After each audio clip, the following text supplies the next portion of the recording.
అప్పుడప్పుడు అనిపిస్తూ ఉంటుంది, అసలు life before internet was full of fun and memories అని. అప్పట్లో దూరంగా ఉండే వాళ్ళతో మాట్లాడాలంటే టెలిఫోన్సే, అది కూడా రేట్స్ ఎక్కువని లెటర్స్ రాసుకోవడం. ఆ లెటర్స్ కోసం వెయిట్ చేయడంలో ఒక ఆనందం ఉండేది. బర్త్డే విషెస్ అంటే గ్రీటింగ్ కార్డ్స్ పంపించుకోవడం. గూగుల్ అనేదే లేదు. ఏమైనా ఇన్ఫర్మేషన్ కావాలంటే లైబ్రరీస్కి వెళ్ళడమే.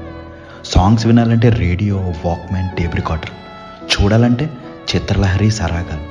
సినిమా ట్రైలర్స్ అయితే జెమినీ టీవీ బయోస్కోప్లో చూడడం. ఇంకా సినిమాలు చూడాలంటే వీసీఆర్, డివిడియో రెంట్కి తెచ్చుకుని అందరం ఒకే చోట చేరి చూడడం.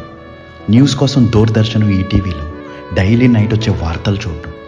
అప్పట్లో ఫేస్బుక్, ఇన్స్టాగ్రామ్ లేవు. పిక్స్ దాచుకోవాలంటే ఫోటో ఆల్బమ్స్లో జాగ్రత్తగా పెట్టుకోవడం. స్కూల్ అయిపోయాక పిల్లలంతా దొంగ పోలీస్, అష్టాచమ్మ, వైకుంఠపాలి, ఇలా ఎన్నో ఆటలు. అంతా కూర్చుని ఫేస్ టు ఫేస్ మనసారా మాట్లాడుకునేవాళ్ళు. ఒక బాండింగ్ ఉండేది అందరితో. కరెంటు పోతే డాబా మీద పడుకుని కబుర్లు. చుట్టుపక్కల ఫ్యామిలీస్, రిలేటివ్స్ అంతా కలిసి గార్డెన్ పార్టీస్కి వెళ్ళడం.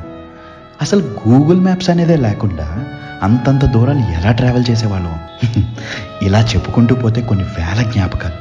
పోస్ట్ చేసుకోవడానికి ఏ సోషల్ మీడియా లేదు అప్పట్లో, కానీ ప్రతి మెమరీ అలా గుండెల్లో పెట్టుకునేవాళ్ళం. ఒక్కోసారి ఆలోచిస్తే అనిపిస్తుంది, we had beautiful time and peace before the internet అని. ఏమంటారు? ఉంటా అండి. ఇట్లు మీ రాలంగి మోయ.